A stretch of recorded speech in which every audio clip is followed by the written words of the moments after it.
On your knees. You don't look like the kind who owns a car like this. Officer Rourke's voice cut through the hum of the pumps as his hand slammed into Evelyn Brooks' shoulder, forcing her down. But before her knees hit the asphalt, her fingers slipped into her coat pocket. One quick, precise motion, and pressed a hidden emergency dial.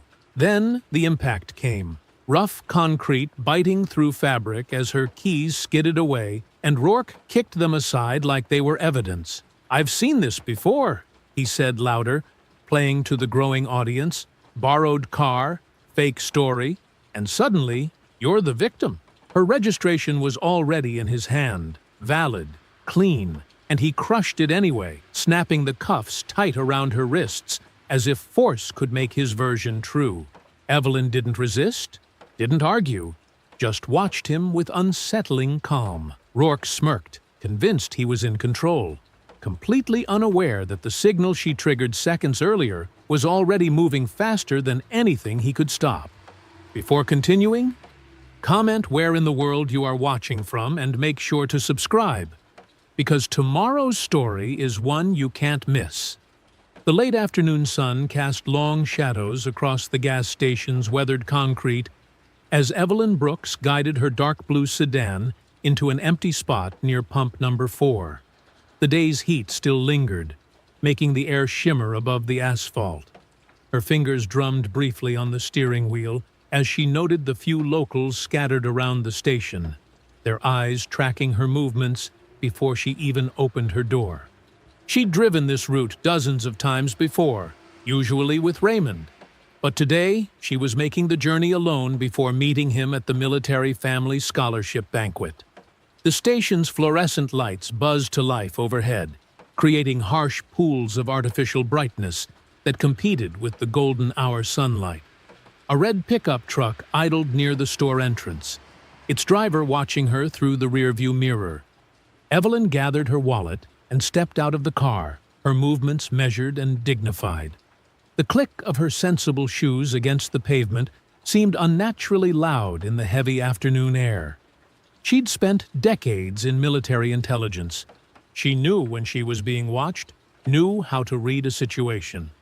Right now, every instinct told her this stop wouldn't be as simple as she'd hoped. Inside the store, the air conditioning hit her like a wall. The linoleum floors gleamed with fresh mopping, and the coffee machine gurgled in the corner. Behind the counter, a woman with graying hair and a name tag reading Lorna Pike straightened up, her expression shifting from bored to alert. "Afternoon," Evelyn said pleasantly, selecting a bottle of water from the cooler and filling a coffee cup for the road. When she approached the counter, Lorna's eyes narrowed slightly. "Will that be all?" she asked, her tone carrying an edge that didn't match the simple question. "Yes, thank you." Evelyn placed her items down and pulled out her wallet. "Pump 4 as well, please." She handed over her ID with the cash, watching as Lorna studied the license far longer than necessary, turning it over multiple times. The cashier's fingers lingered on the federal clearance marker visible in the corner. "Something wrong?" Evelyn asked calmly. No, Lorna replied quickly, too quickly, handing back the ID. "That'll be $47.50 with the gas." Evelyn counted out $50 in cash, maintaining her composed demeanor despite the growing tension. As she gathered her items and headed for the door, she heard the distinct sound of a phone being picked up behind her. Outside, the temperature had barely dropped, but a new heaviness hung in the air. The man from the red pickup had gotten out and was leaning against his truck, making no effort to hide his staring. Evelyn began pumping her gas, her movements efficient and practiced. "Don't look like she belongs in that car," the man muttered, loud enough to carry across the concrete. A few other customers nodded in agreement. Evelyn kept her eyes on the pump's digital display, refusing to give them the reaction they wanted. She'd faced far worse in her career. Tense operations, hostile interrogations, direct threats. This kind of small-town intimidation was amateur hour in comparison.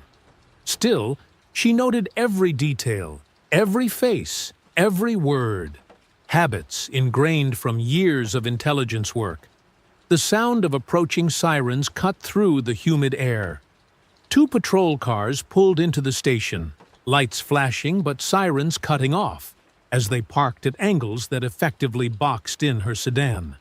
Officer Dale Rourke emerged from the first vehicle, his hand already resting on his belt as he approached. His face wore an expression Evelyn had seen countless times before, someone who'd already made up his mind before hearing a single word. "Ma'am, step away from the vehicle," Rourke called out, his voice carrying that particular tone of authority that expected immediate compliance. "Is there a problem, officer?" Evelyn asked, maintaining her position but keeping her hands visible. "Had a report of suspicious activity," Rourke said, moving closer. "Need to see some ownership papers for this vehicle. Why are you lingering here?" "I'm not lingering, officer. I'm pumping gas, as you can see." Evelyn's voice remained steady and clear. "The ownership papers are in the glove compartment. Would you like me to retrieve them?" "I said step away from the vehicle," Rourke repeated, his hand shifting slightly on his belt. "You're being evasive." From the second patrol car, Officer Brent Halverson approached with noticeably more caution, his younger face showing hints of uncertainty as he took in the scene. His eyes moved between Evelyn's composed stance and Rourke's aggressive posture. "Ma'am," Halverson started, then glanced at his senior officer as if seeking guidance. Evelyn stood perfectly still, her mind already cataloging every detail of this encounter. Rourke's badge number, the patrol car numbers, the gathering crowd of onlookers with their phones partially hidden, the security cameras mounted on the station's corners. She'd learned long ago that in situations like this, control came not from immediate reaction, but from careful observation and documentation. The gas pump clicked off, the sound sharp in the tense atmosphere. The golden sunlight had shifted to deeper amber, casting long shadows across the scene as Rourke took another step forward, his stance widening, as if preparing for resistance that Evelyn hadn't shown. The metal of the gas pump felt cool against Evelyn's palm as she carefully replaced the nozzle. Officer Rourke moved with exaggerated authority, positioning himself between her and the driver's side door of her sedan. His boots scraped against the concrete as he widened his stance, one hand still hovering near his belt. "We've had reports of a suspicious vehicle matching this description," Rourke announced, his voice carrying across the parking lot. "Care to explain what you're doing in our town?" "I'm passing through on my way to an event," Evelyn replied evenly. "What specific law have I broken, Officer Rourke?" His jaw tightened at her direct question. Behind him, Officer Halverson shifted his weight, eyes darting between the growing crowd near the convenience store entrance and Evelyn's calm demeanor. Several phones had appeared, held at waist level but clearly recording. "Ma'am, we'll ask the questions here," Rourke snapped. "Your attitude isn't helping." "I'm simply asking what law I've broken," Evelyn repeated, her voice remaining steady. "That's a reasonable question, isn't it?" Rourke's face darkened. This kind of defiance... "The registration," Halverson cut in, his voice notably softer than his partner's. "Could you tell us where to find the vehicle registration, ma'am?" "It's in the glove compartment," Evelyn said, keeping her hands visible at her sides, along with all other relevant documentation. "Don't move," Rourke ordered sharply, though Evelyn hadn't shifted an inch. "Keep those hands where I can see them." Through the storefront windows, Evelyn could see Lorna Pike watching intently, phone still in hand. The realization crystallized. The call had been made before any legitimate concern could have existed. Before she'd done anything but exist in a space they'd decided wasn't meant for her. Rourke circled the sedan like a predator, making a show of examining every detail. "Vehicle matches the description exactly," he declared, though he hadn't specified what description or from where. "What description would that be?" Evelyn asked. "There you go again, questioning authority," Rourke said. "Every time you speak, you're demonstrating non-compliance." The evening air had grown heavier, charged with tension.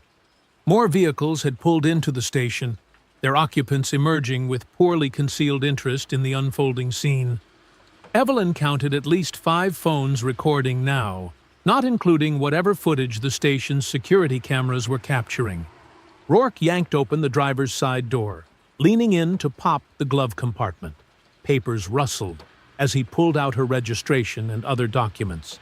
His expression shifted slightly as he examined her federal retiree credentials, the official seals and clearance markers unmistakable even in the fading light. Halverson edged closer, peering at the documents. "Sir, these appear to match." "Could be forged," Rourke cut him off, but there was a new note in his voice. Not uncertainty, but something worse. Determination. In fact, this makes the situation more serious. These are high-level credentials. What are you doing with them? "Those are my legitimate credentials," Evelyn stated. "As you can see from the photos and dates, they're mine. You expect me to believe someone like you has this level of clearance?" Rourke's emphasis on "someone like you" hung in the air, heavy with implication. A murmur went through the crowd. Someone whispered, "She's awful calm for someone with something to hide." Another voice responded, "Or awful calm for someone who knows she's right." "Officer," Evelyn said, her voice carrying clearly across the parking lot, "I'm going to say this one more time. Those are my legitimate credentials. I've broken no laws. Your suspicions are based on assumptions, not evidence." Rourke's face flushed red. "Turn around and place your hands behind your back." "On what charge?" "Impersonating federal personnel," he snapped. "Using forged documents, resisting an officer." "I haven't resisted anything," Evelyn noted calmly. "And those documents are genuine, as any check will confirm." "Turn around," Rourke repeated, pulling his handcuffs free. "Do it now, or we'll add another charge." Evelyn met his gaze steadily, then turned, keeping her movements slow and deliberate. The crowd had grown silent, phones still recording as the handcuffs clicked into place around her wrists. The metal was cold against her skin, but her expression remained unchanged. "You're making a serious mistake," she said quietly. "Keep talking," Rourke replied, tightening the cuffs a notch further than necessary. "Just keep digging that hole deeper." Officer Halverson stood to the side, his discomfort now visible as he watched Rourke grab Evelyn's arm. The younger officer's hand moved toward his own phone, then dropped away, his face a mask of indecision. The gas station's lights had fully taken over from the setting sun, casting harsh fluorescent shadows across the scene. In the store window, Lorna Pike had finally turned away, perhaps realizing that her call had set in motion something larger than she'd intended. The crowd's phones continued recording, capturing every moment as Rourke made a show of checking the cuffs one final time. The fluorescent lights of the gas station canopy cast harsh shadows across Evelyn's face as she stood beside the patrol car, her wrists secured behind her back. Her handbag vibrated against the hood where Rourke had tossed it, likely Raymond wondering why she hadn't checked in. Around her, the crowd had grown to nearly 20 people, their phones raised like digital witnesses to her humiliation. "Let's see what else you're hiding," Rourke announced, dumping the contents of her purse onto the hood. Lipstick, tissues, and her wallet clattered across the metal surface. Her phone kept buzzing. Evelyn watched him sort through her belongings with theatrical suspicion, her mind already working several steps ahead. 23 years in military intelligence had taught her to stay calm in crisis, to see opportunities others missed. While Rourke made a show of examining her chapstick for hidden compartments, she shifted her weight, angling herself toward her phone. "These credit cards, we'll need to verify every single one," Rourke declared, spreading them across the hood. "Could all be stolen." "Those cards match the name on my ID," Officer Halverson pointed out, his voice carrying an edge of uncertainty. And the federal credentials look real. The watermarks, the security features. Could all be faked. Rourke cut him off. You'd be amazed what criminals can do these days. Evelyn's phone buzzed again. Rourke glanced at it with annoyance, then turned to rifle through her car's center console. The moment his back was turned, she moved. With practiced precision, she bumped her hip against the hood, causing her phone to slide closer. Years of training let her activate the emergency protocol through the lock screen with 2 quick taps, a safety feature she and Raymond had set up for traveling spouses of high-ranking officers. The signal would reach Raymond's security detail within seconds. She'd never had to use it before, but she knew exactly what would happen next. The protocol would trigger an alert showing her GPS location, the time, and a snapshot from her phone's camera, capturing the patrol car, the handcuffs, everything. "What are you doing?" Rourke demanded, spinning back around. "Standing exactly where you put me," Evelyn replied evenly. "Officer, you're making a mistake that will reach well beyond your local chain of command." Rourke laughed, but there was an edge to it. More threats? More name-dropping? He snatched up her phone, shoving it into his pocket. "Let me guess. You know important people? They'll be very angry about this." "I don't make threats," Evelyn said. "I'm simply stating facts." Halverson had picked up her federal credentials again, studying them with growing concern. "Sir, these really do look authentic. The holographic seals, the security threading. This level of documentation isn't something you typically see." "Did I ask for your opinion?" Rourke snapped. "No, sir, but—" "Then secure the scene and manage that crowd. I'll handle this situation." The younger officer hesitated, then moved toward the onlookers, his posture radiating discomfort. Several people had their phones pointed directly at him now, capturing his obvious reluctance to participate. Less than 5 minutes had passed since the handcuffs clicked shut, when the radio on Rourke's shoulder crackled to life. The voice that came through wasn't the usual local dispatch. "Unit 47. Confirm current status of detainee Evelyn Brooks. Over." Rourke frowned, keying his radio. "Dispatch, Unit 47. Handling a suspicious person with probable forged federal credentials. Situation under control. Negative, Unit 47. Please verify. Do you currently have Evelyn Brooks in custody? This is a priority verification request. Authentication code, Echo 79 Delta." Inside the Pentagon, Raymond Brooks stood in his dress uniform, staring at the alert on his secure phone. The image showed his wife of 37 years handcuffed beside a patrol car, her dignity intact despite the obvious humiliation. His jaw tightened as he read the GPS coordinates and timestamp. Back at the gas station, confusion crossed Rourke's face as he tried to make sense of the unusual radio traffic. "Dispatch, please repeat authentication code." "Unit 47, this is a federal priority channel override. Confirm status of Evelyn Brooks immediately." Evelyn watched Rourke's expression shift from confusion to the first flickers of worry. She could almost see him trying to process how quickly this had escalated beyond his control. His hand moved to his radio, then dropped away as if unsure how to respond.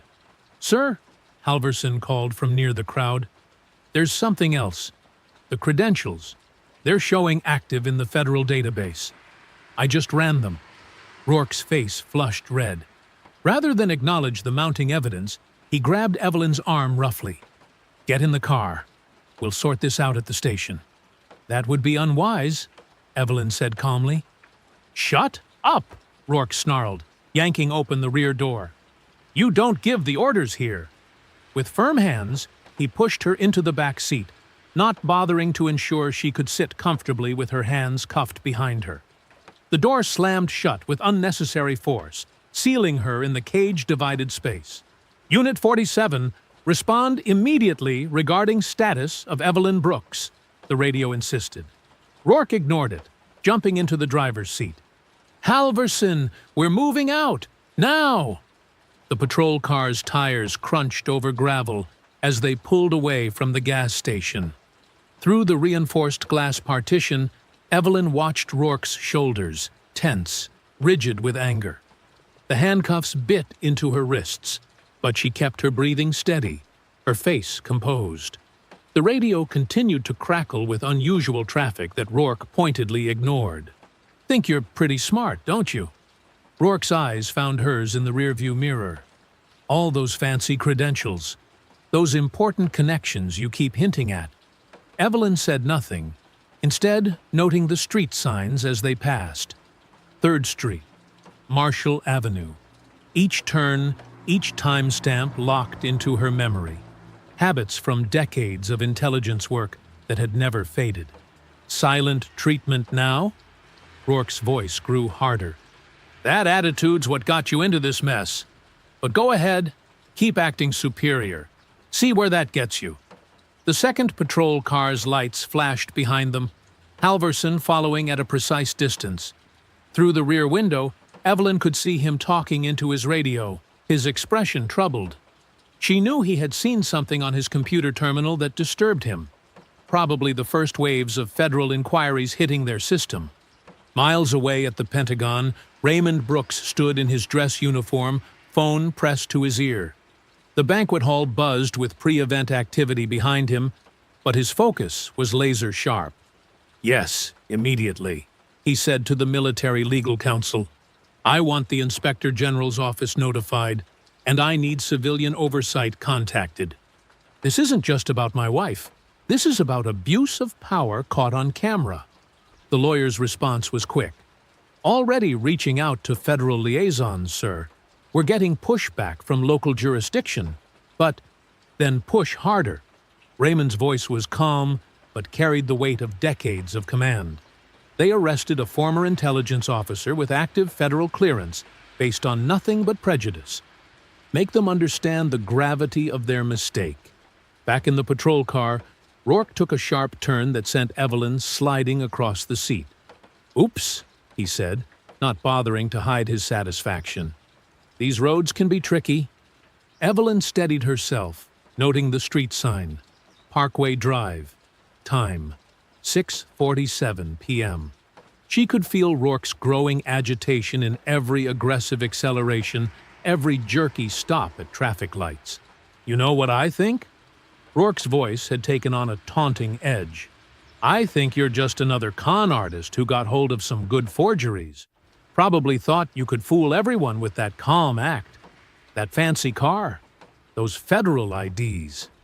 He was trying to provoke her, she realized. Every word was calculated to make her angry, to give him something he could write up as combative behavior in his report. The tactic was transparent, almost amateur in its obviousness. At the Bellhaven Police Department, Chief Marion Keats set down her phone with a frown. The call she'd just received had been oddly vague, but carried clear warnings. The suspect being brought in had significant federal connections that needed to be verified before processing. Her office intercom buzzed. "Chief, we've got multiple inquiries coming in about a detention in progress. Something about federal oversight and military legal counsel." Before she could respond, the radio on her desk crackled with Rourke's voice. "Station, Unit 47. Coming in with one for booking. Need to process quickly. Suspect involved in potential identity theft and fraud." Keats heard the strain in his voice, the forced authority covering something else. She'd known Rourke long enough to recognize when he was trying to establish his version of events before questions could be asked. The patrol car passed another intersection. Main Street, 6:52 p.m. Evelyn kept her mental log running, each detail crystal clear. She noticed Rourke checking his mirrors more frequently now, not just watching her, but scanning the roads behind them as if expecting something. "Almost there," he announced with false cheerfulness. "Then we can have a nice long talk about those fake credentials. Maybe figure out who you really are." But his knuckles were white on the steering wheel. The radio's silence about his ignored verification requests was clearly unnerving him. Evelyn could read the signs of a man realizing he'd made a serious error, but choosing to dig deeper rather than admit his mistake.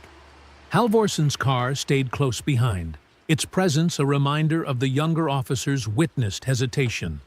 Through the gathering dusk, Evelyn could see the police station's lights ahead, harsh fluorescent against the darkening sky. She noted the time again, 6:55 p.m. Less than 15 minutes had passed since leaving the gas station, but she could feel the shift in power dynamics. Rourke wasn't acting from authority anymore. He was acting from fear. The patrol car slowed, turning into the station's lot, as the last rays of sunlight faded from the sky. Security lights cast sharp shadows across the pavement, and Evelyn could see several officers standing near the entrance, their postures suggesting they were waiting specifically for this arrival. One held a phone to his ear, gesturing with obvious concern. The fluorescent lights hummed mercilessly as Rourke marched Evelyn through the station's booking area. Officers looked up from their desks, their whispered conversations growing quiet as they caught her name during processing. The institutional smell of cleaning products and stale coffee hung in the air. "Name for the record," the booking officer demanded, not looking up from his computer. "Evelyn Marie Brooks," she stated clearly, her voice carrying across the now hushed room. Several heads turned. One officer stopped mid-conversation on his phone, his expression shifting from bored to concerned. Rourke stepped forward, slapping a preliminary charge sheet onto the desk, booking her for obstruction, failure to properly identify, and suspected fraudulent use of federal credentials. His voice was loud, performative, as if trying to convince everyone within earshot. "I require legal counsel," Evelyn said firmly, "and I'd like to speak with your commanding officer." The booking officer glanced uncertainly at Lieutenant Wade, who stood near his office door watching the proceedings. Wade, a career bureaucrat more interested in following procedure than questioning it, merely nodded for them to continue processing. "Counsel can be arranged once booking is complete," Wade said flatly. "Process her first." Officer Halvorson hovered near the edge of the booking desk, shifting his weight from foot to foot. His hand kept moving toward his pocket where his phone sat, then pulling back. The young officer's face showed clear discomfort, but he remained silent as Evelyn was photographed and fingerprinted. "Remove any jewelry," the booking officer instructed. With steady hands, Evelyn unclasped her necklace. A simple gold chain with her wedding ring threaded onto it, a habit from her intelligence days when rings could be dangerous in the field. The booking officer dropped it into a plastic evidence bag with mechanical indifference. "I need to document these charges properly," Rourke insisted, hovering over the booking officer's shoulder. "Make sure everything's noted about her aggressive non-compliance at the scene." "I was neither aggressive nor non-compliant," Evelyn stated calmly, "and I believe the bystander videos will confirm that." Rourke's face flushed red. "You refuse to—" "I refuse to accept unlawful detention," Evelyn interrupted, her voice level. "There's a difference. Across town, Raymond Brooks' influence was beginning to land with seismic force. A Defense Department legal liaison was on the phone with the state's public safety office, his words carrying the full weight of Pentagon authority. "We have a situation in Belhaven that requires immediate attention," the liaison stated. "A retired federal intelligence officer with active clearance has been detained without cause. This is now a matter of military family security protocol." The public safety officer's response was immediate, sending notification to Belhaven command staff now. Who exactly was detained? Evelyn Brooks, wife of General Raymond Brooks. There was a long pause on the line. 4-star General Brooks? The same. In her office across town, Chief Marion Keats was just finishing a budget meeting when her phone lit up with multiple high-priority messages. She opened the first one and felt her stomach drop. The name Evelyn Brooks jumped out at her, followed by terms like federal oversight and Military liaison. Her phone rang immediately after. Chief Keats, the state public safety director's voice was tense. Are you aware that your department has arrested the wife of a 4-star general? Keats felt her professional composure crack slightly. I was just notified of a detention, but not the full circumstances. I'm heading to the station now. Fix this, the director ordered. The Pentagon has already been involved for... There was a pause as he checked something. Jesus. Less than 5 minutes after the initial detention. This is about to become a nightmare if it's not handled properly. Back at the station, Evelyn stood with perfect posture as her belongings were catalogued, her phone, her purse, her car keys, each item tagged and bagged while Rourke stood nearby, his earlier bravado cracking under the increasing number of worried glances from his colleagues. Through the station's windows, emergency lights suddenly reflected off the walls. A vehicle had pulled up fast outside. The front doors burst open as Chief Keats strode in, her face a mask of controlled alarm. She took in the scene, Evelyn standing dignified in custody, Rourke trying to appear busy with paperwork, Halverson looking like he wanted to disappear. Why? Chief Keats demanded, her voice cutting through the station's uneasy quiet. Is Evelyn Brooks in a holding cell? The fluorescent lights continued their relentless buzzing, highlighting the growing tension in the room. Every officer present seemed to be holding their breath, aware that they were watching the beginning of what could become a career-ending disaster for everyone involved. The harsh fluorescent lights cast stark shadows across the holding area as Chief Keats's heels clicked sharply against the linoleum floor. She found Evelyn Brooks sitting perfectly straight on the metal bench, her hands folded in her lap, where faint red marks from the handcuffs were still visible. Despite the institutional surroundings, Evelyn's composure remained unshaken. "Get this cell opened right now," Keats ordered, her voice tight with controlled panic. The attending officer fumbled with his keys, the metal jangling loudly in the tense silence. "Mrs. Brooks," Keats said, adopting a diplomatic tone as the cell door swung open. "I want to personally apologize for this unfortunate misunderstanding. We'll have you out of here immediately." Evelyn stood slowly, her movements deliberate. "A misunderstanding," she repeated, her voice level, but carrying an edge that made Keats shift uncomfortably. "Is that what we're calling unlawful detention now?" "The situation escalated unnecessarily," Keats offered, gesturing toward the corridor. "I assure you we can correct any paperwork and resolve this quickly." "The paperwork?"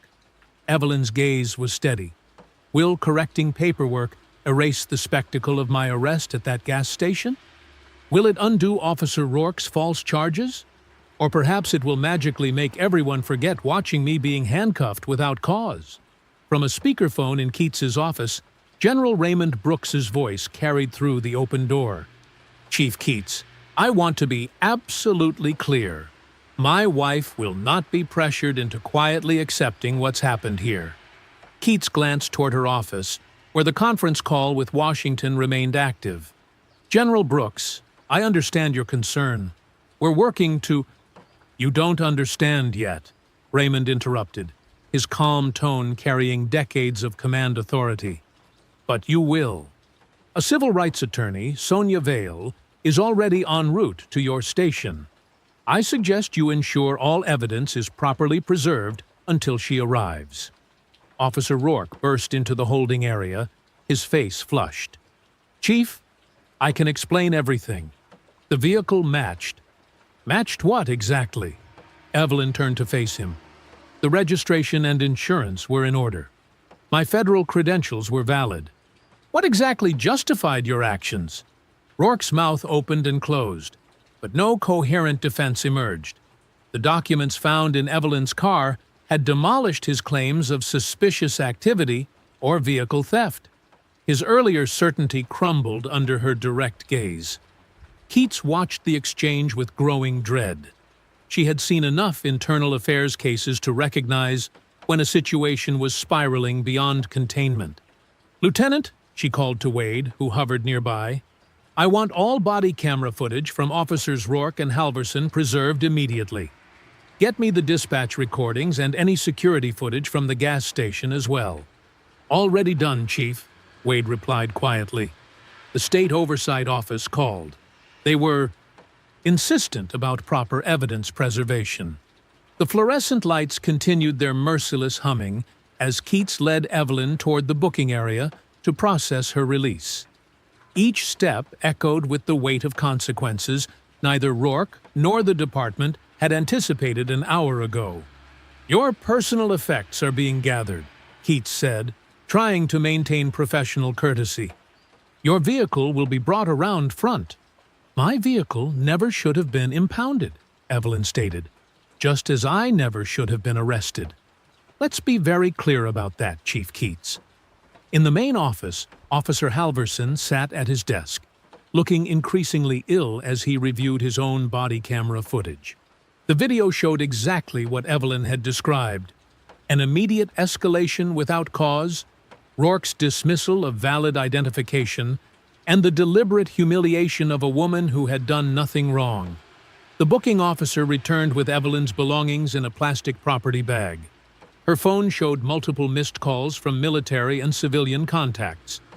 The necklace with her wedding ring was carefully removed from its evidence bag, and Evelyn placed it back around her neck with dignity that made several officers avert their eyes. Through the station's front windows, camera flashes began popping as reporters gathered on the sidewalk.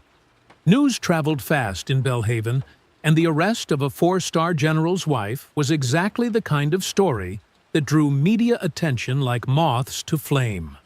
A sleek black sedan pulled up to the curb, and a woman in a sharp business suit stepped out, briefcase in hand.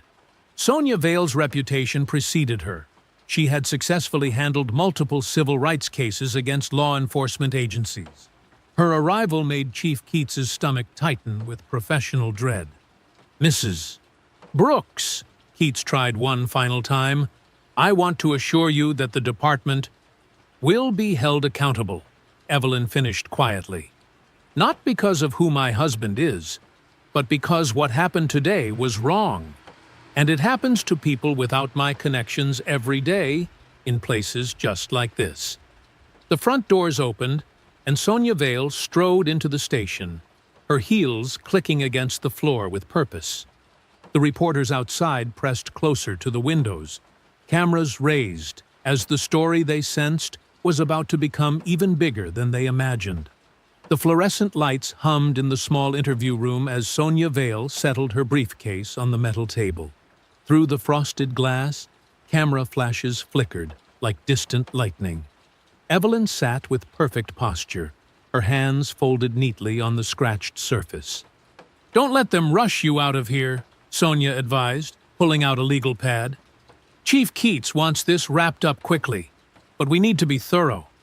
Have they given you documentation showing all charges are formally dropped?" "They just processed my release papers," Evelyn replied. The desk sergeant seemed eager to get me out the door. Sonia's eyes narrowed. "Let me check something." She stepped out briefly and returned with a young clerk who clutched a manila folder. "The charges are currently marked as pending review," the clerk explained, shifting uncomfortably under Sonia's sharp gaze. "Pending review?" Sonia's voice could have cut steel.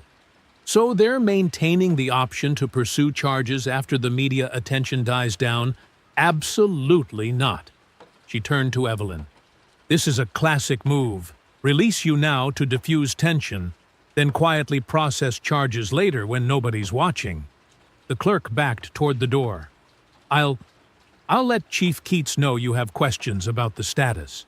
Through the window, more camera flashes illuminated the parking lot.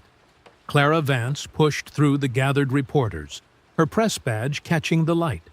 Inside, she pulled out her phone, comparing the bystander videos she'd seen online with the scene unfolding before her.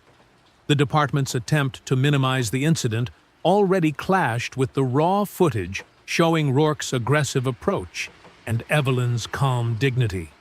Evelyn's phone buzzed, a secure video call from Raymond. His face appeared on the screen, command presence intact despite the worry in his eyes. "I can be there in 2 hours," he said, without preamble. "The Joint Chiefs will understand." "No," Evelyn replied firmly. "Stay where you have the most impact. This isn't about using rank to fix one incident. It's about making sure they can't bury what happened." "You're sure?" His concern was evident even through the encrypted connection. "I'm sure. Use the channels that matter. Make the system work the way it should." Evelyn's voice held the same steady authority it had maintained throughout the ordeal. A knock at the door preceded Chief Keats's entrance. She'd switched to a more conciliatory tone, but tension lined her face. "Mrs. Brooks, we can have an officer drive you to a hotel," she offered. "There's no need to deal with the media circus out front." "Actually, there is," Sonia interjected. "My client was publicly humiliated without cause. She'll leave publicly, on her own terms, not sneaked out the back like someone who has something to hide." "The department has apologized," Keats began. "Verbally," Sonia cut in, "while maintaining pending charges and refusing to acknowledge wrongdoing. That's not an apology, Chief Keats. That's damage control."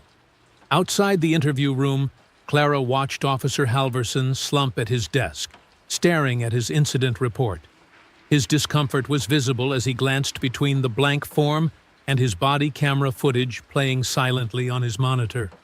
Rourke paced near the break room, his earlier arrogance curdled into defensive anger.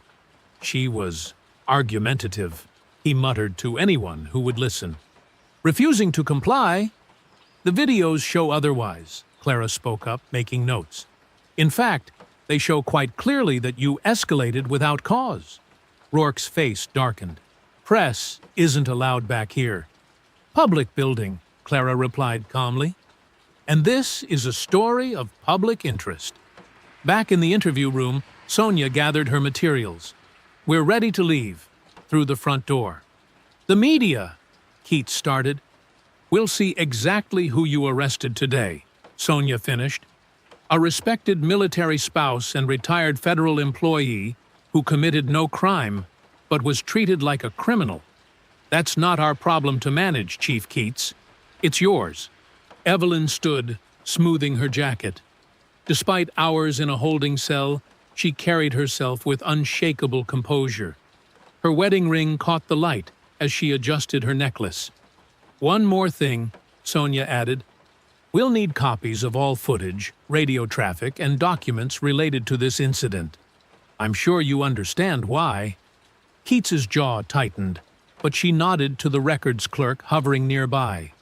They moved toward the lobby, where the media lights created a wall of white through the glass doors.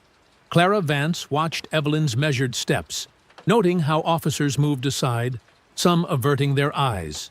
This wasn't just about one bad arrest or one officer's prejudice. This was about power, accountability, and what happened when the system chose the wrong target. Evelyn paused at the doors, squaring her shoulders. Camera flashes sparked like lightning against the glass. Behind her, Rourke stood in the hallway, his face twisted with the realization that his actions had sparked something far beyond his control. Halvorsen remained at his desk, still staring at his blank report form. Sonia placed a steady hand on the door. "Ready?" Evelyn nodded, her dignity intact despite everything they'd put her through. "Ready." In the quiet of room 214 at the Belhaven Motor Lodge, Evelyn sat in an armchair beneath flickering fluorescent lights, her hands steady as she arranged her thoughts. Sonia Vale spread documents across the small table, while Clara Vance's recorder blinked red. Raymond's face watched from a secure tablet propped against a lamp. "Start from the beginning," Sonia said, pen poised. "Every detail matters." Evelyn's voice remained measured, professional. "I pulled in around 5:40 p.m. The station wasn't busy, maybe 4 other vehicles total. I noticed the cashier watching me through the window before I even got out of the car." "This would be Lorna Pike," Clara confirmed, checking her notes. "Yes. When I went inside to pay, she held my ID longer than necessary, studying it like she expected to find something wrong." I bought water and coffee, paid cash. As I was leaving, I saw her pick up the phone. Clara's pen moved quickly. Did you hear the call? No, but her body language changed completely when she made it. She turned away, spoke quietly. It wasn't a casual conversation. And outside? Sonia prompted. A man in a red pickup truck was watching me pump gas. He said loud enough for others to hear, "She doesn't look like she belongs in that car." I chose not to engage. That's when the first patrol car arrived. Raymond's jaw tightened on the screen. How long between the cashier's call and police arrival? Less than 5 minutes, Evelyn replied. Officer Rourke approached immediately aggressive, demanding to know why I was lingering. When I explained I was simply getting gas, he insisted the vehicle matched a suspicious report. But he never provided any details about this supposed report. Clara looked up from her notebook. The bystander videos start around here, but they miss this initial context. The narrative begins mid-confrontation. Officer Halverson arrived second, Evelyn continued. He stayed back, watched everything. When I mentioned my registration was in the glove compartment, he asked politely. But Rourke interrupted, said I needed to keep my hands visible at all times. Sonia made another note. He was building a paper trail of non-compliance. Yes, every calm response was treated as defiance. When they found my federal credentials, Rourke claimed they must be fake. That's when he decided to arrest me for fraud. Raymond's voice carried barely controlled anger. The credentials were legitimate. Multiple forms of ID. All ignored. We need to move quickly, Sonia said. By morning, they'll have their story straight. They'll paint this as a reasonable mistake based on available information. Clara scrolled through her phone. The videos are spreading, but they're fragmentary. We need the full station security footage, dispatch recordings. There's something else, Evelyn said quietly. She reached for her retrieved phone. When I was first detained, I activated an emergency protocol, something from my intelligence workdays. It sends location data and partial audio metadata to secure servers. Sonia straightened. You have transmission records from the actual arrest? Yes. The system captured GPS coordinates and sound pattern data before Rourke took my phone. It won't have complete audio, but it proves I triggered a real-time emergency alert. The timestamp will match dispatch records. That's crucial, Clara said. It shows you had immediate concern for your safety, enough to activate official protocols. And it contradicts any claim that this was a routine stop that simply went wrong. Raymond nodded on screen. Federal Civil Rights Division is aware and monitoring. But they can't simply take over local jurisdiction without clear evidence of rights violations. Which is why we need to secure everything tonight, Clara said, standing. Witnesses remember details better immediately after events, and footage has a way of developing technical problems when departments have time to review it. Evelyn watched the young journalist gather her things. Be careful. Rourke won't appreciate you digging. I'm counting on it, Clara replied. His reaction to questions will tell its own story. Sonia began organizing files. We'll need statements from the gas station customers who recorded videos. And we should request Officer Halverson's separate account before the department coordinates responses. He wanted to speak up, Evelyn noted. I saw it in his face when Rourke escalated. He knew something was wrong. Raymond's voice carried authority even through the tablet speaker. This isn't over just because they released you. They'll try to minimize everything, make it disappear. Which is exactly why it can't disappear, Evelyn said firmly. This wasn't about me. It was about power and assumptions, and what happens when no one speaks up. Clara checked her phone one last time. The gas station closes at midnight. If I leave now, I can catch the night shift workers before they head home. Sonia handed her a card. Call immediately if anyone gives you trouble. And Clara, get everything on record. Every word. The journalist nodded, shouldering her bag. The room felt heavy with purpose as she moved toward the door. Outside, Belhaven's streets were quiet except for occasional police cruisers making slow passes past the motel. "We should review your statement again," Sonia said to Evelyn as Clara left. "The timeline needs to be absolutely precise." The clock on the wall ticked past midnight. In the soft lamplight, Evelyn's composure remained unshaken as she prepared to revisit every moment of her humiliation. Not for revenge, but for accountability. The fluorescent lights of the Belhaven Gas and Go cast harsh shadows across the nearly empty parking lot as Clara pulled in just after midnight. Only two other vehicles remained, a battered maintenance truck and what appeared to be the night clerk's sedan. The neon "Open" sign buzzed faintly, creating an eerie glow against the dark windows. Inside the hotel room across town, Evelyn sat at the small desk, methodically reviewing her handwritten account, while Sonia cross-referenced times and locations.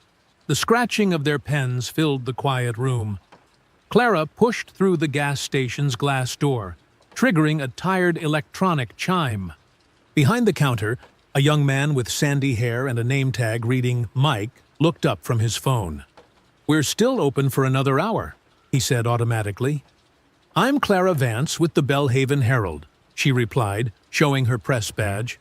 "I need to speak with Lorna Pike about an incident that occurred here earlier today." Mike shifted uncomfortably. "Lorna left early. Said she wasn't feeling good after what happened. Manager let her go home around 8. Feeling shaken up, was she?" Clara pressed, pulling out her notebook. "About calling the police on an innocent woman?" "Look, I just started my shift at 10, Mike said, but his eyes darted away. "I wasn't here for any of that. But you've heard about it. What exactly did Lorna tell you during shift change?" Mike hesitated. "Just that there was some trouble with a customer. But she seemed really nervous, kept saying how fast the police showed up after she called. Like, way faster than normal." Clara's pen moved quickly. "How fast do police usually respond to calls from this location?" "Depends. Maybe 15, 20 minutes for something routine? But today?" He shook his head. "Lorna said it was like they were waiting around the corner. Couldn't have been more than 3 or 4 minutes." Looking up from her notes, Clara spotted the surveillance cameras mounted in the corners. "I'll need to speak with the owner about preserving all security footage from today."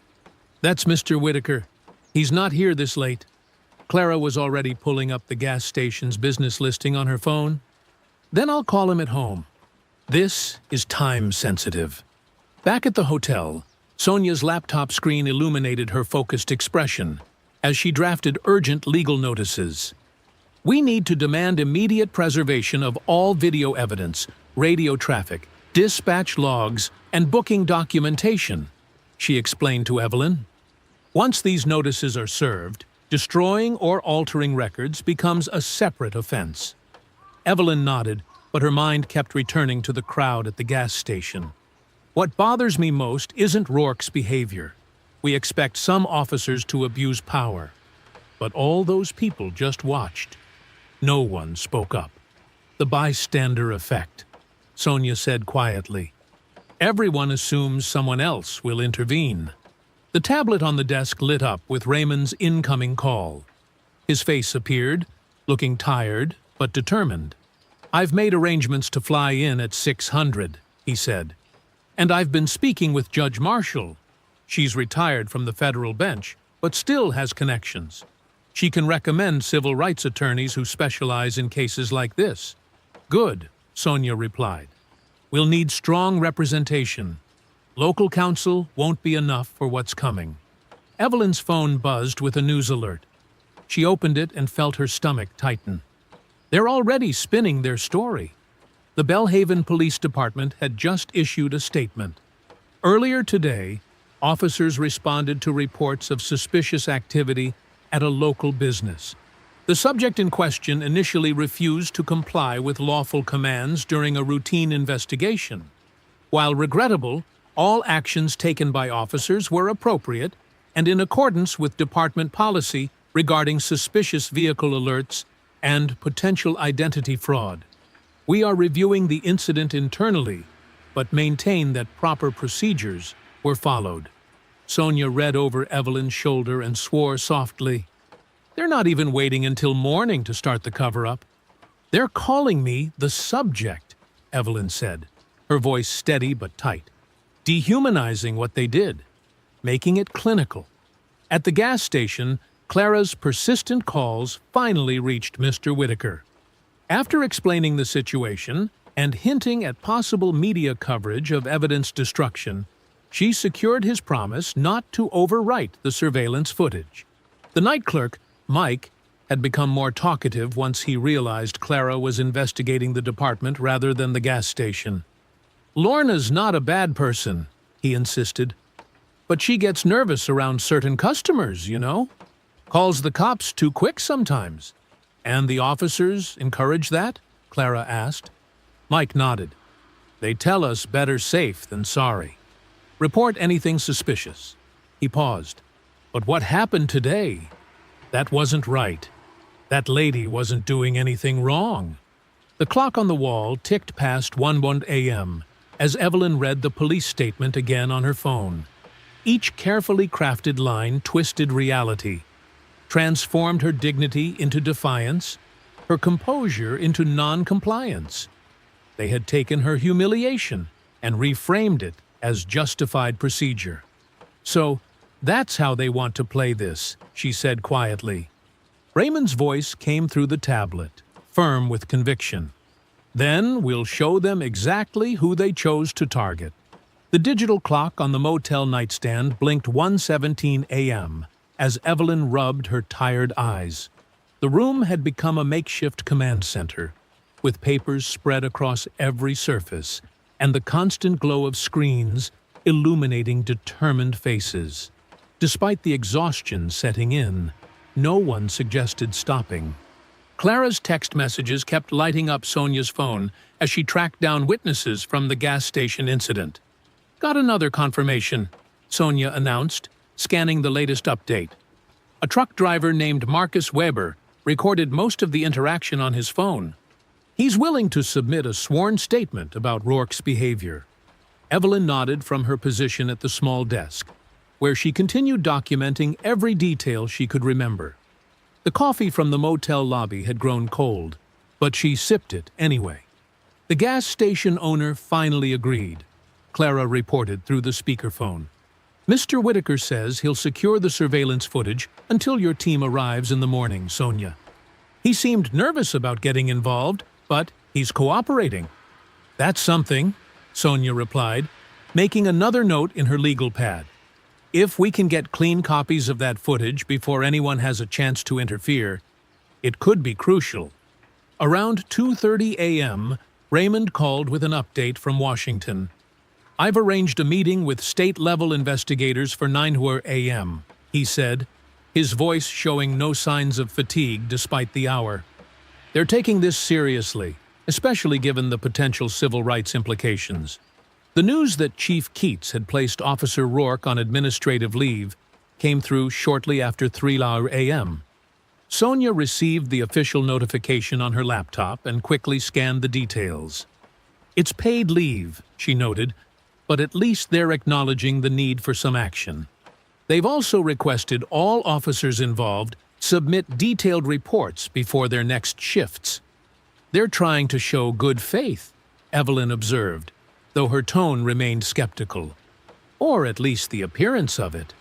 The room fell into focused silence for the next hour, broken only by keyboard clicks and occasional updates from Clara, who was still out gathering statements from witnesses. The first hints of pre-dawn began to lighten the sky outside their window when everything started to unravel. Sonia's laptop chimed with a new message at 4:15 a.m. Her expression darkened as she read it. "We have a problem," she announced, causing both Evelyn and Raymond, still connected by video call, to look up. "The body camera footage from Rourke. They're claiming the file is corrupted." "Convenient," Evelyn said quietly. "That's not all," Sonia continued, scrolling through the notification. The dash cam upload is showing as incomplete, with critical segments missing. And they've amended Rourke's initial booking report with new language about your demeanor, Evelyn. They're painting you as confrontational and uncooperative from the start. Raymond's voice came through sharp and clear. Can they substantiate any of these claims? That's the problem, Sonia replied, frustration evident in her tone. The technical issues create reasonable doubt. They can claim equipment malfunction rather than deliberate tampering. And booking reports are routinely updated with additional details. They'll say they're just being thorough. Clara's voice joined in through the speakerphone. What about the suspicious vehicle alert Rourke used as his pretext? I've been trying to track down its origin. Already looked into that, Sonia said. There's no clear paper trail. The dispatch logs show it was called in, but the details are vague. Without the original radio traffic, we can't prove Rourke fabricated the alert or acted on unfounded suspicions. The room grew quiet as the implications sank in. Their early momentum, the sense that truth would prevail through proper channels, suddenly felt naive. The system wasn't just resistant. It was actively working to protect itself. Evelyn stood and walked to the window, looking out at the empty motel parking lot. They're not just denying wrongdoing, she observed. They're building a counter-narrative, one that makes their actions seem justified, even necessary. The timing isn't accidental, Sonia added. They're moving quickly. While witnesses are tired, memories are fresh, and pressure is high. Every hour that passes makes it harder to challenge their version of events. The sky had begun to lighten imperceptibly as 5:00 a.m. approached. Raymond's voice came through one last time before he boarded his flight. I'm about to take off. Stay focused. They may have institutional power, but we have truth on our side. As the first hints of dawn touched the horizon, Belhaven was waking up. Police shift changes were beginning. Reports were being finalized. Stories were being aligned. The machinery of departmental self-preservation was already in motion, working to transform a clear case of prejudice and abuse into a murky question of procedure and perception. Clara's final update of the night came through. Just heard from a source inside dispatch. They're calling in their union reps and legal team for an early morning briefing. Belhaven PD is circling the wagons. The clock hit 5:00 a.m., just as Raymond's plane touched down at the regional airport. In the motel room, Evelyn watched the sun begin to rise over a town that had wronged her, and now sought to deny that wrong had ever occurred. The motel room door opened softly at 6:15 a.m. as Raymond Brooks entered, still in his formal military attire from the previous evening's interrupted banquet. Evelyn stood from her position at the desk, her posture straight despite the exhaustion evident in her eyes. The couple shared a quiet moment, exchanging a look that carried decades of shared strength. You didn't have to come, Evelyn said, though her hand reached for his.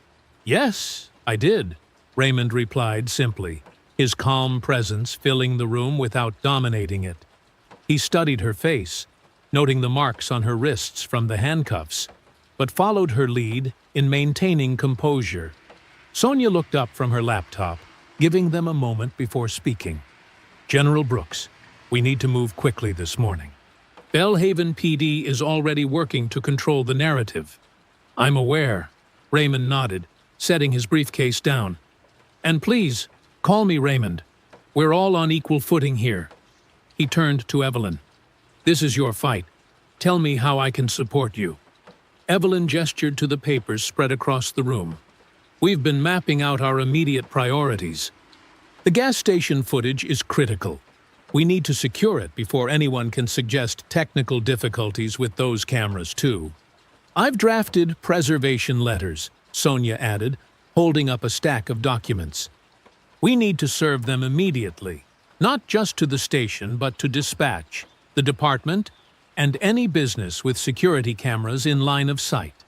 The door opened again as Clara entered, carrying fresh coffee and a determined expression. "I've got something," she announced, setting the drinks down. "2 witnesses are ready to go on record, including Marcus Weber, a truck driver who was filling up at the far pump." "What did he capture?" Sonia asked, immediately alert.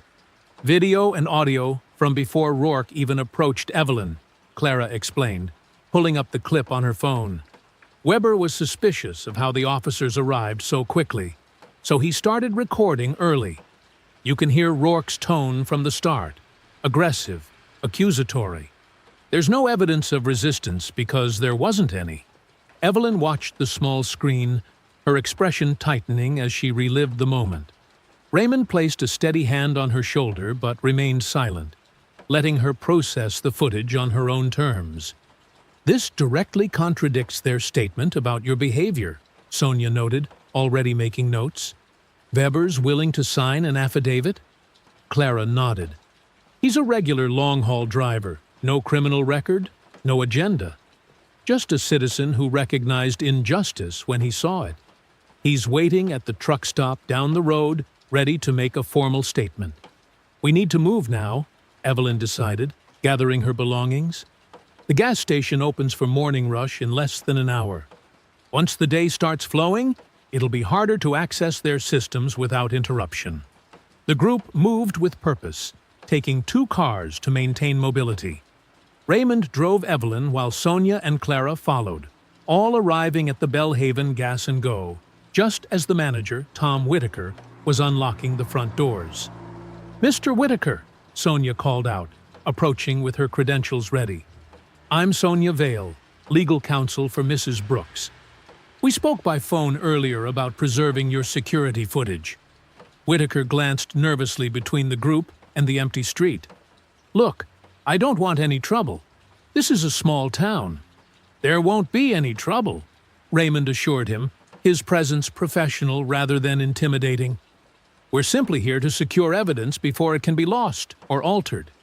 The preservation letter protects you legally," Sonia explained, handing him the document. "It shows you complied with proper procedure." Whitaker read the letter quickly, then nodded. "The system's in my office. It keeps 72 hours of footage before overwriting." He led them inside, past the counter where Lorna Pike had made her suspicious call the previous evening. The security setup was basic but functional: 4 exterior cameras and 2 interior, all recording continuously. Whitaker pulled up the previous day's timeline, and the group watched as Evelyn's sedan appeared on screen. The footage was telling. From the moment she pulled in, every movement was calm and deliberate. She paid for her gas, made her small purchases, and returned to her car without incident. The interior camera caught Lorna Pike's furtive phone call, and the exterior views showed the rapid arrival of patrol cars that followed. Most importantly, the cameras captured the entire interaction with crystal clarity. Evelyn's composed responses, Rourke's aggressive stance, the unnecessary escalation to handcuffs. There was no resistance, no suspicious behavior, nothing to justify the force used or the charges filed. Sonia began the process of properly downloading and documenting the video files, while Clara took detailed notes about camera angles and timestamps. Evelyn watched the scene unfold again on the monitor, her dignity intact even as she relived the humiliation. The final frame showed Officer Rourke taking physical control of a situation that had never required force, his hand on Evelyn's arm, his posture rigid with unearned authority, his expression showing satisfaction rather than concern for public safety. The county administration building loomed stark against the morning sky as Evelyn, Raymond, Sonia, and Clara made their way through security. The conference room on the 3rd floor already held a mix of tense energy and starched professionalism. 2 state investigators sat reviewing preliminary reports, while Chief Marion Keats stood by the window, her blazer perfectly pressed, her expression carefully neutral. "Mrs. Brooks," Keats said, stepping forward with an extended hand, "I want to personally express my regret for any inconvenience." Let's save the apologies for after we review the evidence, Sonia interrupted, setting up her laptop. The state investigators, Martinez and Collins, straightened in their chairs. Keats took her seat, smoothing her jacket. Of course. We're here to establish the full context of last evening's incident. Officer Rourke was responding to what he believed was a credible vehicle theft concern. That's not supported by the evidence, Sonia said, turning her screen to face the room. We have complete footage from the gas station, starting with Mrs. Brooks's arrival. The video played in silence. Evelyn's calm transaction inside. The cashier's furtive call. The rapid arrival of patrol cars that suggested prejudgment rather than investigation. As you can see, Sonia continued, there was no suspicious behavior to justify the initial approach. Mrs. Brooks provided her registration when asked. The vehicle was properly registered in her name. Martinez made notes while Collins studied the footage. Chief Keats, when exactly was the vehicle theft alert issued? Keats shifted slightly. We're still confirming the exact timeline of the dispatch log. Because we have no record of any such alert in the system prior to Mrs. Brooks's arrival at the gas station, Collins said. The first mention appears after Officer Rourke was already on scene. The room temperature seemed to drop a few degrees. Keats maintained her professional demeanor, but her fingers tightened around her pen. Officers sometimes receive verbal notifications that may not immediately appear in the system. That's not department protocol, Martinez noted. A knock at the door interrupted them. A junior officer stepped in, speaking quietly to Keats. She nodded, looking troubled. Officer Halverson has requested to speak with the investigators, she announced. He's currently being questioned about the incident down the hall. We should hear what he has to say, Collins decided, standing. Let's take 15 minutes. Sonia exchanged glances with Evelyn. This wasn't in their morning strategy, but it could work in their favor. Raymond remained quietly observant, his military bearing a steady presence in the room. When Collins and Martinez returned, their expressions had shifted. The professional distance had been replaced by focused intensity. Chief Keats, Collins said, Officer Halverson has provided some concerning information about last night's arrest procedures. Keats sat straighter. Officer Halverson is a junior officer who may not have fully understood. He specifically stated that he observed Mrs. Brooks's valid identification and registration during the initial contact. Martinez cut in. He claims he voiced these concerns to Officer Rourke before the arrest was made. More significantly, Collins added, he reports being instructed to maintain the vehicle theft narrative regardless of contrary evidence. That suggests deliberate falsification of probable cause. Clara, who had been taking careful notes, looked up sharply. Her phone buzzed with incoming messages about the department's earlier statement. The online response was already turning against Bellhaven's version of events. Chief Keats, Sonia said, your department issued a statement at 1:47 a.m. claiming Mrs. Brooks resisted lawful commands. We now have multiple video angles showing that never happened. We have an officer admitting to being pressured to support a false narrative. And we have clear evidence that proper procedure was ignored from the moment your officers arrived on scene. Keats glanced at her department's legal counsel, who looked increasingly uncomfortable. We take these concerns very seriously, she began, but her usual polish was cracking. If any procedural errors occurred— This goes well beyond procedural errors, Martinez interrupted. We're looking at potential civil rights violations, falsification of official reports, and unlawful detention based on apparent bias. The morning sun had climbed higher, casting harsh light through the windows. Evelyn sat composed, her presence a silent rebuke to every attempt to minimize what had been done to her. I think we need to expand this investigation, Collins announced, closing his notebook. Chief Keats will need complete access to your department's records, including any communications from last night. And Officer Rourke's personnel file, Martinez added. Clara's phone buzzed again. The video clips were spreading online, along with witness statements that contradicted the department's official position. Belhaven's attempt to control the narrative was unraveling by the hour. "We'll break for lunch," Collins said, checking his watch. "When we reconvene, we need to discuss proper preservation of evidence and witness statements." As the room began to clear, Sonia's phone lit up with an incoming message. She read it quickly, then turned to Evelyn and Raymond. "The Federal Civil Rights Division is sending attorneys," she said quietly. "They'll be here by this afternoon." Clara's fingers flew across her keyboard in the fluorescent-lit newsroom of the Belhaven Herald. 3 monitors surrounded her, one displaying the gas station security footage, another showing witness videos, and the third with her draft article. The afternoon sun filtered through dusty Venetian blinds as she cross-referenced every detail. "The footage needs to be unimpeachable," she muttered, replaying the critical moments. The security camera had captured Evelyn's initial transaction, her composed demeanor, and the cashier's suspicious glances. Clara noted the timestamp, 6:47 p.m. Less than 3 minutes later, patrol cars appeared. Her phone buzzed with a text from Sonia. "Green light on footage release." State investigators have secured originals. 2 desks over, her editor Thomas leaned back in his chair. "You better be damn sure about every word, Clara.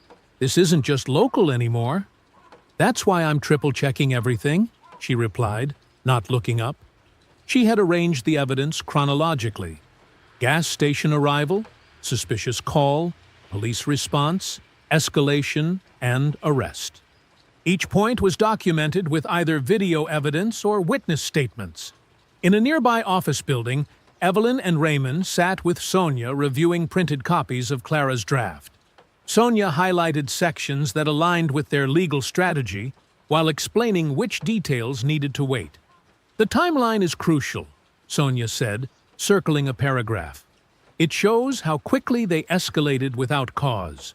But we hold back the specifics of your emergency alert system for now. That's part of our broader case." Evelyn nodded, studying the draft. "The facts speak for themselves. No need for dramatic language." Raymond's phone lit up with updates from the Pentagon's legal office. Federal attorneys were already reviewing jurisdiction questions and civil rights implications. But the immediate focus remained on Clara's story, the first comprehensive public account of what happened. At the police station, state investigators Martinez and Collins methodically collected records. They found dispatch logs, radio communications, and internal emails from the previous night. The department's IT specialist watched nervously as they copied server data. All communications regarding Mrs. Brooks's arrest need to be preserved, Martinez instructed. "Any deletion or alteration of records will have serious consequences." Chief Keats paced in her office, phone pressed to her ear. The mayor wanted updates. The county commissioner was asking questions.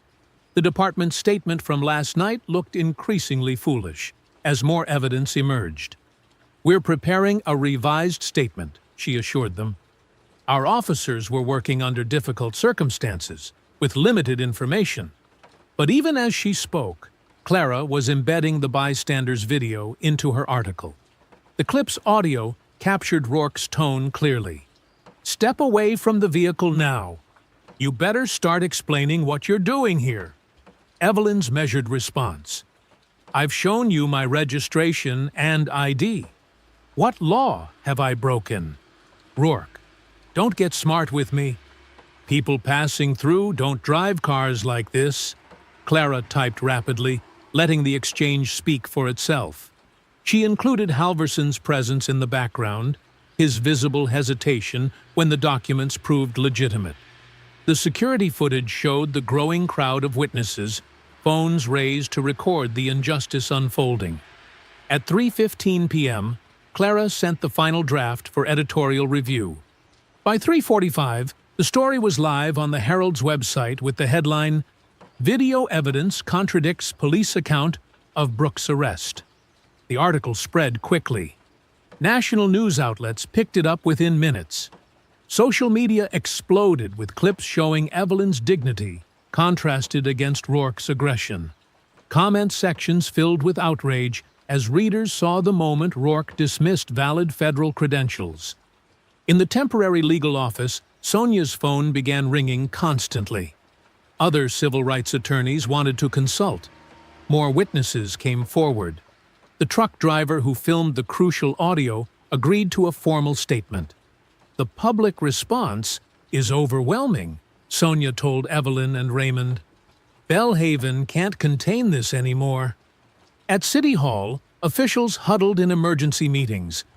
The mayor's office drafted statements distancing themselves from Rourke's actions. HR began reviewing his personnel file, finding previous complaints that suddenly seemed more significant. Chief Keats watched her careful defenses crumble.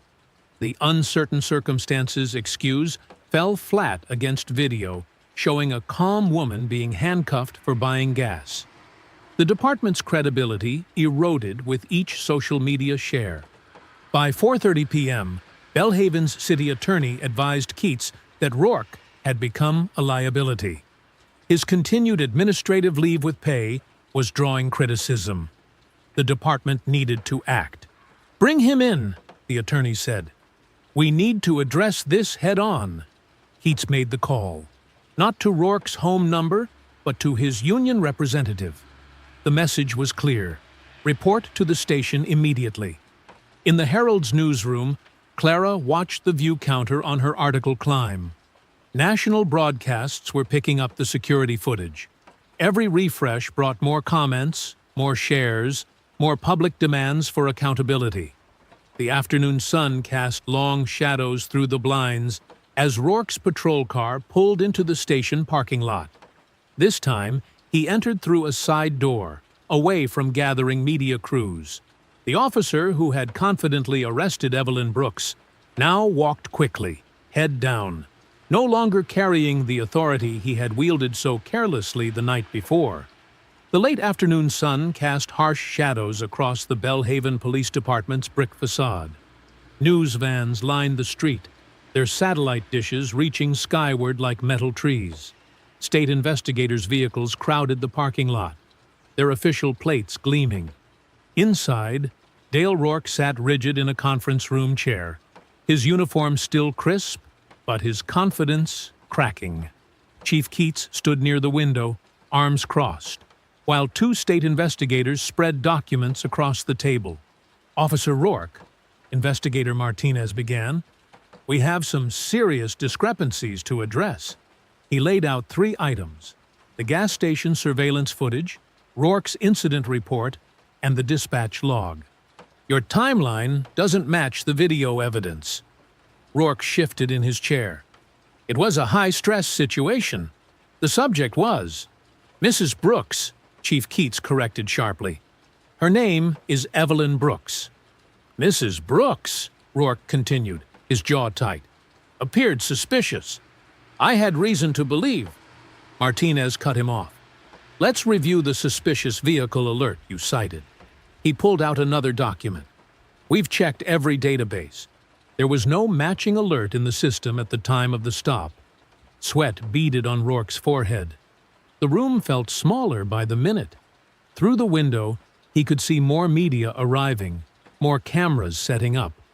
"Officer Halverson has provided a statement," Investigator Collins added, sliding a transcript forward. "He confirms you dismissed valid federal credentials and ordered him to maintain the vehicle theft narrative despite contrary evidence." "Halverson doesn't understand proper procedure," Rourke protested, but his voice lacked conviction. "In uncertain situations, the gas station footage shows no uncertainty," Martinez interrupted. "We have clear audio of your approach, your immediate hostility, and Mrs. Brooks's calm compliance.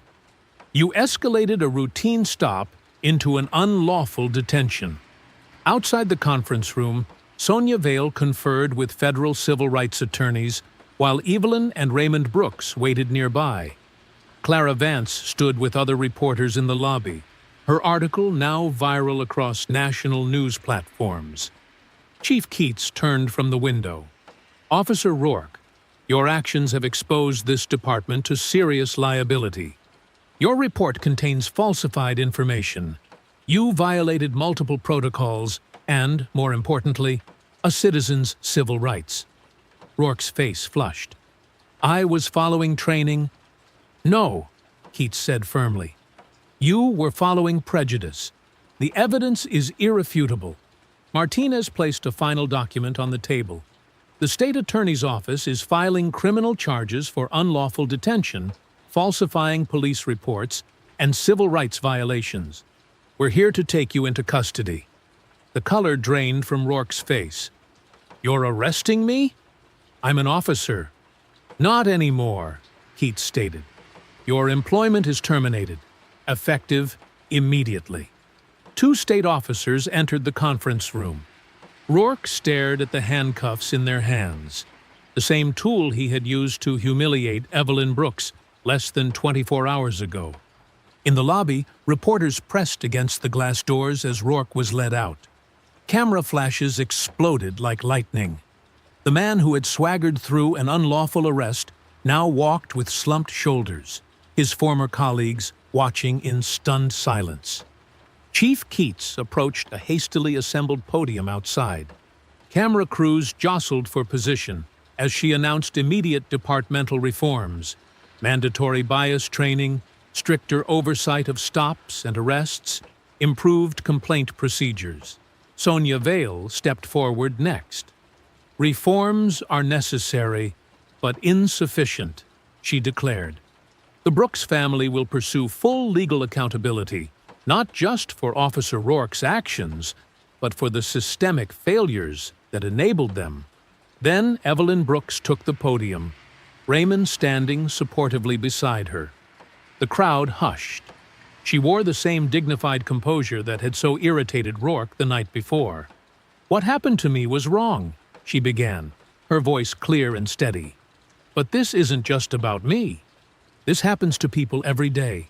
People without connections, without cameras present, without the ability to fight back. They deserve justice too. The gathered crowd murmured in agreement. Several officers shifted uncomfortably. True justice, Evelyn continued, isn't measured by how we treat the powerful. It's measured by how we protect those who usually go unheard. What matters now is ensuring that no one else faces what I faced, simply for existing in public space.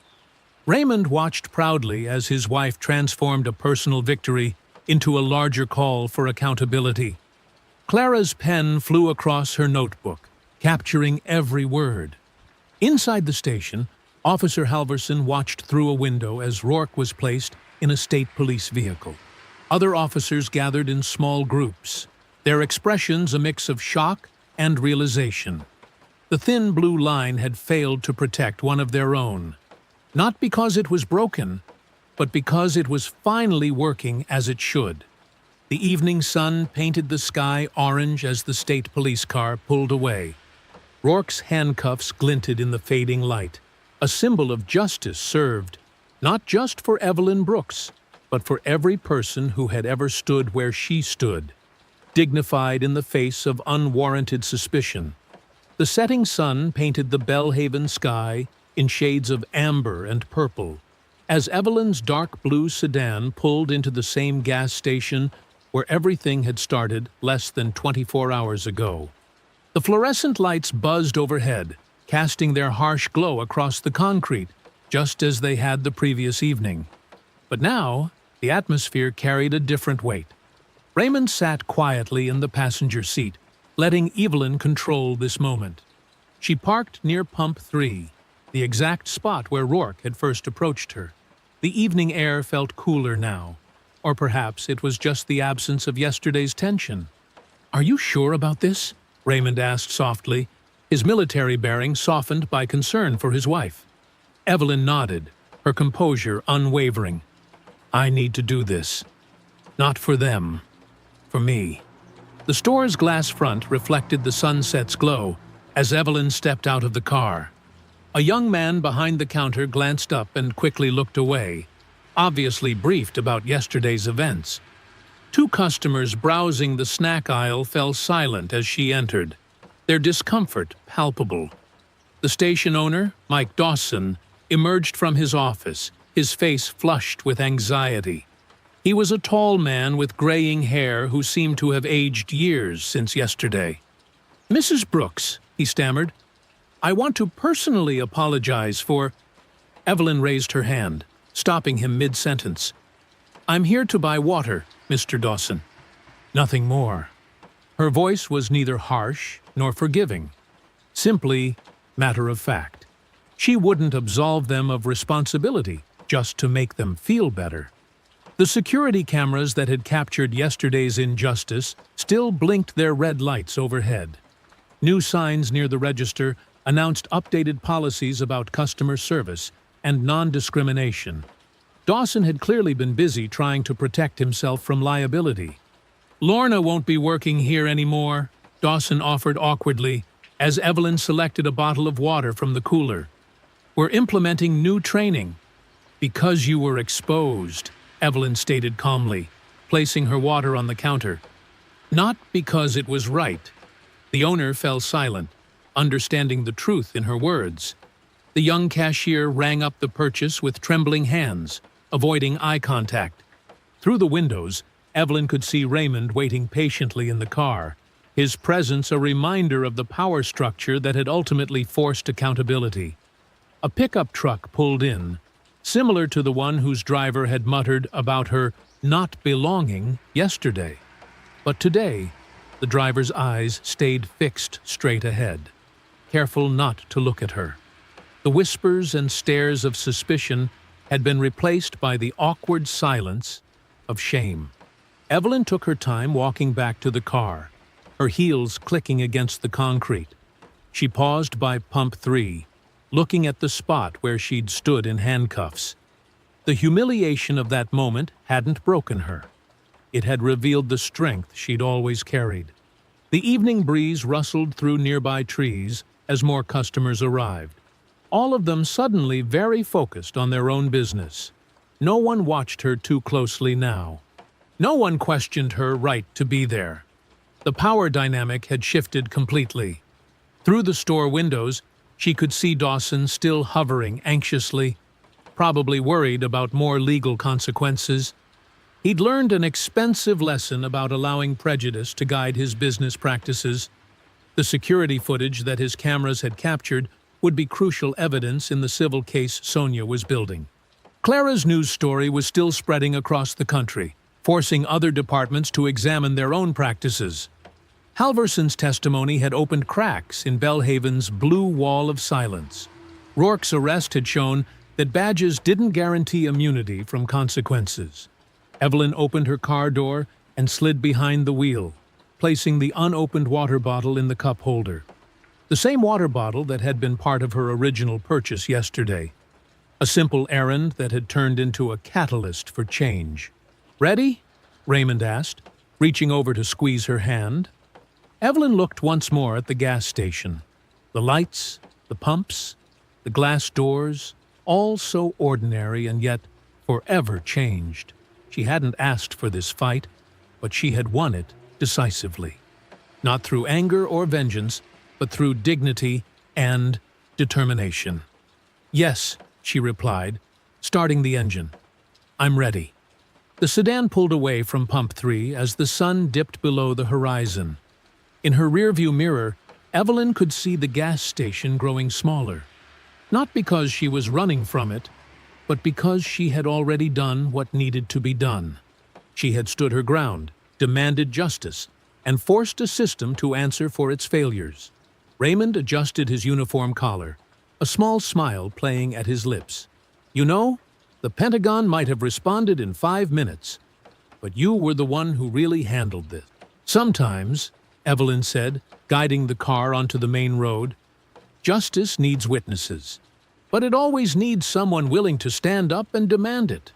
The gas station's lights faded into the gathering dusk behind them. Ahead, the highway stretched toward home, carrying them away from a place that would remember the night it learned that power didn't always work in predictable directions. If you enjoyed the story, leave a like to support my channel, and subscribe so that you do not miss out on the next one. On the screen, I have picked 2 special stories just for you. Have a wonderful day.